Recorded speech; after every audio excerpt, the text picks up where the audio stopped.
Welcome to the TCU Innovates podcast. For over 150 years, Texas Christian University has been at the forefront of innovation, and we're just getting started. I'm TCU Chancellor Victor Bashini. And I'm TCU President Daniel Pullin. We are your hosts of TCU Innovates. Here, we highlight the latest stories of innovation and thought leadership across our community. Dream big, be bold, and lead on, Horned Frogs. Hey everybody, thanks again for tuning in. This is Daniel Pullin, TCU President, and today I have with me Jason Safran, TCU's Chief Investment Officer. Jason, thanks for joining the show. It is great to be here, and I'm wearing my purple jacket because we've had a great weekend of sports here on campus. Absolutely. It's almost like, I'll kick myself for saying it, but it does feel like spring has sprung, and it's just great to see so many wonderful Horned Frogs out and about enjoying all that our campus area has to offer. And certainly you play a big role here on campus. But before we get into kind of what you do and why you do it, just tell us, let's go back in time a little bit. How did you first become a Horned Frog? Well, that's a good story. It actually, there's a thread that aligns with our former guest, Mike Scott, who was on one of the earlier podcasts. So I'll tell you this, I'm not a Texan. I didn't know, I grew up outside of Chicago, didn't know a thing about TCU growing up. But Mike's wife, Karen Scott, is the reason that I found TCU. And for those of you that listening to the podcast that know Karen, she has been just a true leader on this campus. She's the director of international admissions. And Karen was visiting family members in the Chicago area when she heard about me through some of close family friends that said, "Hey, Karen, this kid Jason is checking out schools in California. You should go talk to him." So Karen knocked on my door when I was a junior in high school and convinced me to consider TCU. She just said, "Come and see." She gave me all the literature. Come take a campus tour here in Fort Worth. And one thing that helped is that we were experiencing a February polar vortex in Chicago with temperatures -5, -10 degrees. And I came down. I remember flying. It was Valentine's Day, mid-February, flying down to Fort Worth, and it was a beautiful 65-degree sunny day here on this campus. Everyone was warm and inviting. And I realized not only was this campus beautiful, but it was the type of experience I wanted. A great business school, just the size of the classes allowed for professor interactions. Those are the things that resonated with me. So that's what brought me to TCU, and I'm so glad I came down to Texas and study here at TCU. Well, we certainly are as well. I know you had a great experience, and that's really consistent, really across all of our academic programs at the undergraduate and graduate level. But what's even more exciting to me was that you've made the decision a little bit over a decade ago to return and build this next chapter of your career, investing with the TCU Endowment. Why did you decide to come back to your alma mater? Yeah, good question. So when I graduated from TCU, I got involved in investment management. So I was an equity research associate, stock picker, so to speak, researching individual companies, and became a portfolio manager. And my clients, the clients of our firm, were institutions like a TCU. Think about hospital systems, pension plans, endowments, foundations. And what I knew is in my career, I wanted to be aligned with the purpose. And for me, there's no greater cause than the student experience. So I came back to make an impact for students. And I think the endowment is really an excellent platform to compound capital at a high rate. There's many advantages because of the long-term mindset, being a tax exempt, but I just wanted to be aligned with the cause. And at TCU, it's the purpose behind the capital that matters the most. Just also from my own personal experience, my mom and dad were both first-generation students. And myself, my siblings, my brother and sister, we all benefited from the fact that my mom and dad had an opportunity to get their undergraduate degrees at Loyola University, and that was transformative, not just for them, but it afforded me and my siblings great learning opportunities as well. So I see education as transformative because future generations also benefit. And then the other reason to come to an endowment like TCU is you just have this massive global investment opportunity set. In our portfolio here at the endowment, it's global. We work across asset classes, and we get to partner with really talented, just exceptional investment partners, and working with them. Think about specialists, each in their own category. It's fascinating. I feel like I'm learning something different every day. Yeah. So those were the main reasons for coming to TCU, and I should say the opportunity to be mentored by one of the best in the business. My predecessor, Jim Hilley, he was the first CIO here at TCU. Working with Jim and Keith Garrison, that was obviously a huge draw. In addition to investing from my alma mater. Yeah, absolutely. Well, we've been so blessed to have enjoyed the leadership over the years, and now it's your turn to lead on.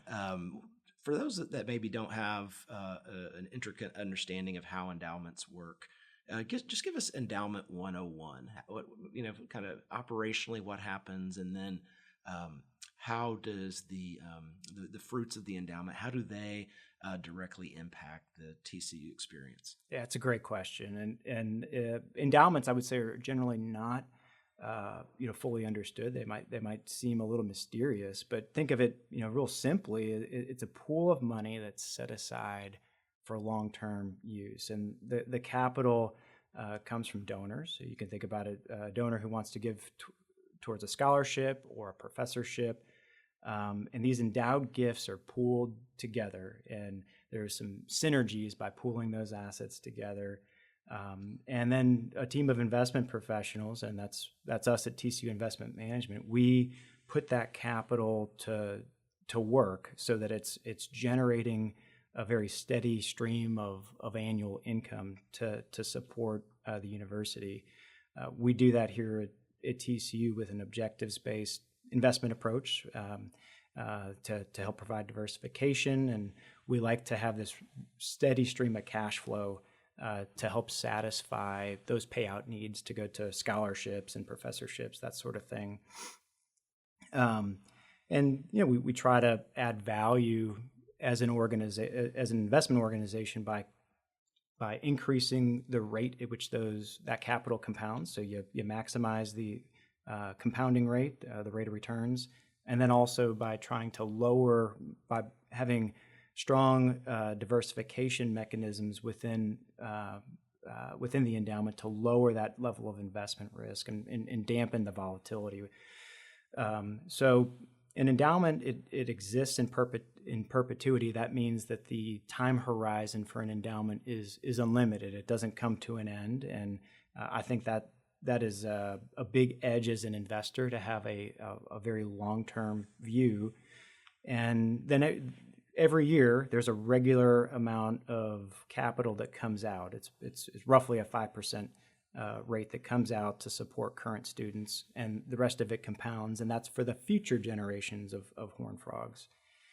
So it's I'll mention a quote from Albert Einstein. It's a famous quote. It says, "Compound interest is the eighth wonder of the world, and he who understands it earns it. He who doesn't pays it."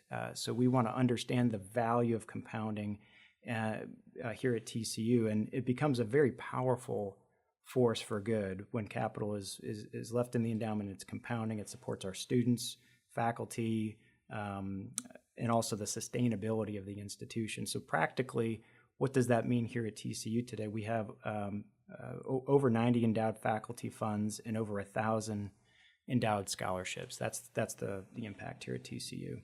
Wow. Well, you mentioned the Einstein quote, which means that there are some principles in investing that have stood the test of time, but nothing is immutable. And this is a show about innovation. So talk to us about how things have changed a bit in investing, and then maybe what are the things that have really stayed the same? Yeah. So in my dozen years here at TCU, a lot has stayed the same.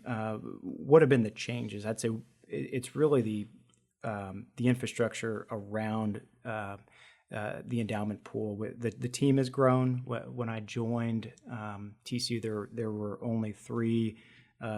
It was a team of three. I was the fourth person, managing the endowment. We now have a full-time staff of 8. We also have 3 interns. We have a consultant. So there's really 12 people in our office on a regular basis as the size of the pool of capital has grown. So that's one thing that's changed. And I would also say we have invested in, and this has been steadily over that 12-year period of time, in the operational infrastructure to support a larger, more complex, and more diversified pool of assets. So we've needed more tools.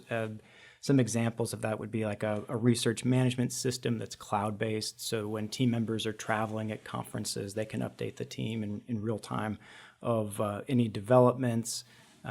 We also have a portfolio management risk system that helps, for instance, like with the pacing of our commitments to private assets and assessing liquidity. It's data analytics tools that help us to see very transparently where risk areas lie in the portfolio. So those would be the key differences. What's been the same, and that's most of it, it's really the guiding principles around our investment philosophy and the goals for the endowment. Those have not changed at all. Really, since the inception of the endowment, we're believers in active management. We believe the rate of compounding is very high, particularly in less efficient asset classes. We believe continuity is really important. It's often underrated in our business. Frictional costs when you make big strategic changes can be expensive over time. The other things that are the same are the objectives around the endowment. They have been the same, and the governance has been very consistent and supportive, a great foundation for our success. Excellent. Well, one of the things that I've heard you speak to in the past and that we've discussed a little bit is more of a philosophical approach to staffing. You mentioned the growth in the team, and you have kind of a decided point of view on, acquiring talent that is more of a generalist versus a specialist. Can you talk to us what those words mean in the context of endowment investing? Yeah, that's a good question. There are different ways you might build an investment team, and it's about the people who are researching the assets and managing the assets. A traditional approach would be to have an asset class specialist that focuses in one area. You might say private equity, or you might say fixed income, and that's their area of expertise. It may be a director of fixed income or a director of hedge funds. We look at trying to exploit the nimbleness advantage of an endowment that's $2.6 billion. There are opportunities in the marketplace that can be really compelling on a risk-adjusted basis, but they don't fit neatly into the asset classes. One example of that for us was private credit.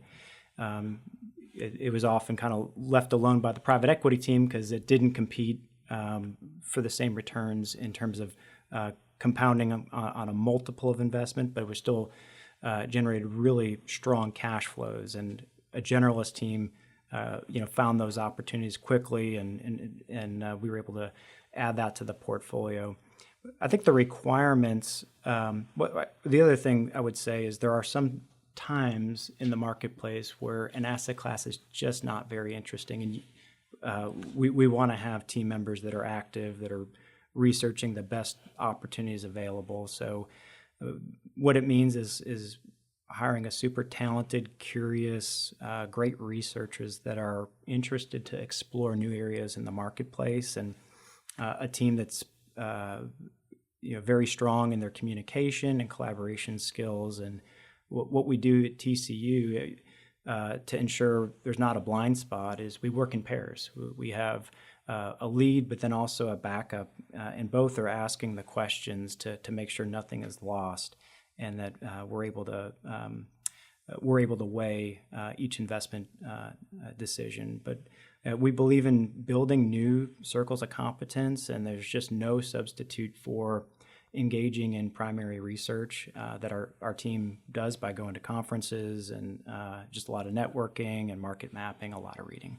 Yeah, well, it sounds like it's a really collaborative approach. And one of the things that I think I enjoyed the most about your approach toward managing the endowment is that you actually use it to complement the academic process and the environment here on campus. So in addition to managing the endowment, you and the team, you're actively engaged with our students in mentorship programs, and then maybe most visibly co-hosting the Investment Strategies Conference, which I think is going to celebrate its 20th year here in April. Maybe we'll start there. What's the intent behind the Investment Strategies Conference, and what's the theme for this year? So the intent by having a conference that our investment team is a part of is to bring a timely, professional, actionable investment conference right here to Fort Worth. Oftentimes we would need to travel to places like New York or London to be a part of these collaborative conferences to get up to speed on market developments. We want to have that right here on our beautiful campus. The focus is thematic because if you spread the topic too wide, you're not going to develop that level of expertise. We try to tightly focus the theme on the topic that needs our attention as an endowment team. So we meet and have a strategy session before we even begin looking at speakers. What do we want to learn this year? Where do we want to spend more time as a staff in canvassing and getting up to speed? So there's this process of theme development. And last year we spent a half day on the whiteboard, just talking about different options. So the theme of our last conference was the Roaring 2020s, and that was all about inflation and stimulus in the marketplace. It ties a little bit to our next theme that we're going to talk about here in April, and the theme is the quest for alpha, and we're looking at opportunities in public markets that are now available because we've had this period of inflation which caused interest rates to rise from essentially zero to north of 5%. And so the investment opportunity set has had to recalibrate, and there are plenty of opportunities to canvas.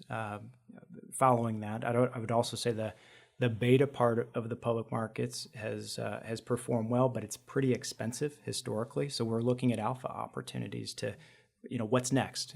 Where's the next opportunity? We believe it's on the alpha side. And that's where, we believe that there's an opportunity for deployment. Excellent. I know that you've done a great job over the years creating internships to work alongside the endowment professionals. Talk to us about that program, what you're looking for, and what the student usually contributes.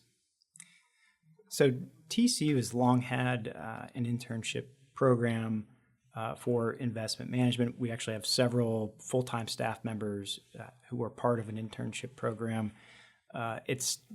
Internships started with a project-based focus. We were either to support research in a given area or like a technology implementation. So it was episodic.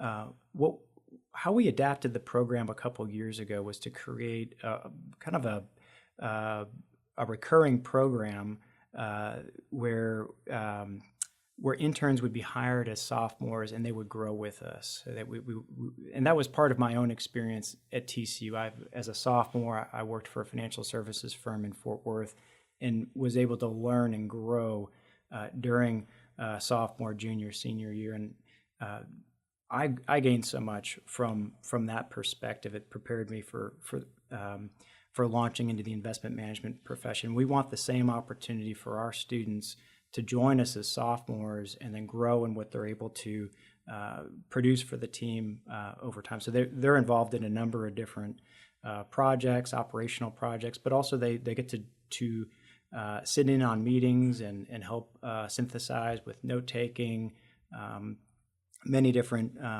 projects that support our portfolio managers and our analysts.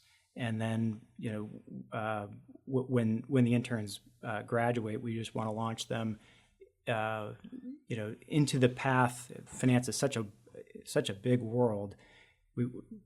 Our hope is that the interns will be able to see the areas that resonate with them, their personality, kind of where their expertise is, and that they'll find the right long-term fit for after they graduate.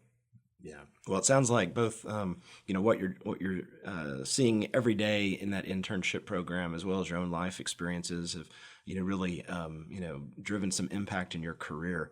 If you think over time, has there been one or two people or a particular individual who's really had the biggest impact on how you're building your career in the context of life?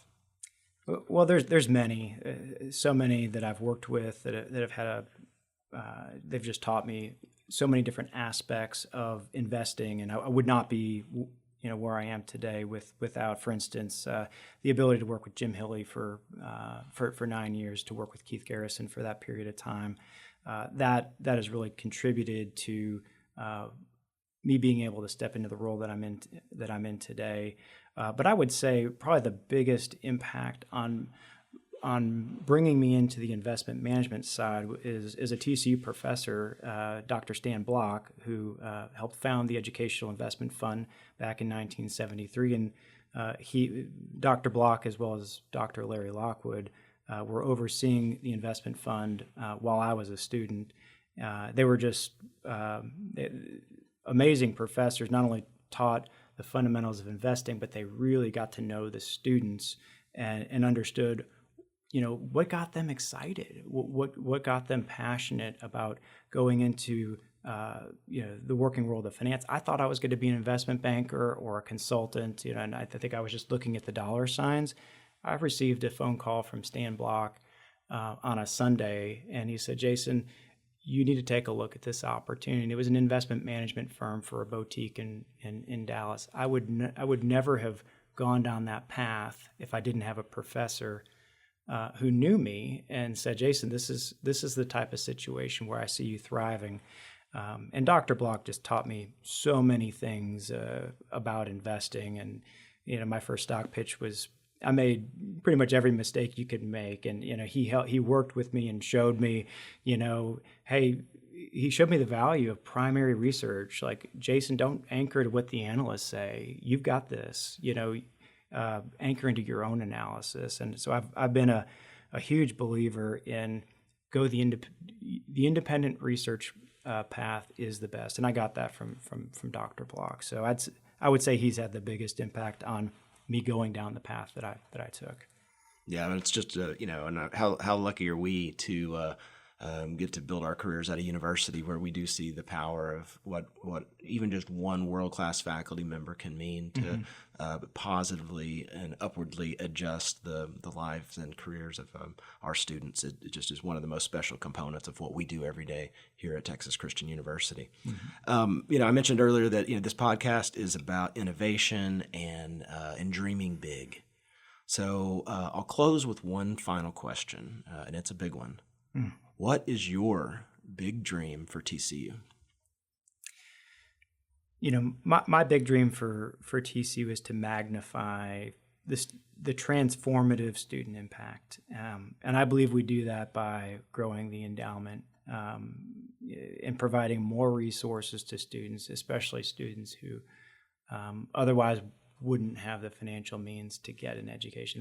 That's my big dream, to support as much of the student experience as possible and making it helping to make that student experience exceptional and life transformative. So, what does that mean for us? I've been very fortunate to see firsthand when I got to TCU, the endowment was essentially $1.1 billion. And over 12 years, the endowment's grown to 2.6, seeing that the power of compounding consistently over time. So, as I say to our team, let's double the endowment and let's do it again, and what would that mean? That would be adding another digit, bringing the endowment to 10 billion. So that's my big dream. That's not going to happen overnight. That's going to happen by staying consistent to a repeatable process, by not deviating from it, by not trying to chase, but by knowing what we do well and just sticking to that, and allow the power of cash flow compounding to grow this endowment. Just stay on the same path that we've been on, while continuing to explore for new areas, new opportunities that were not available in prior markets, but that are available in the marketplace today.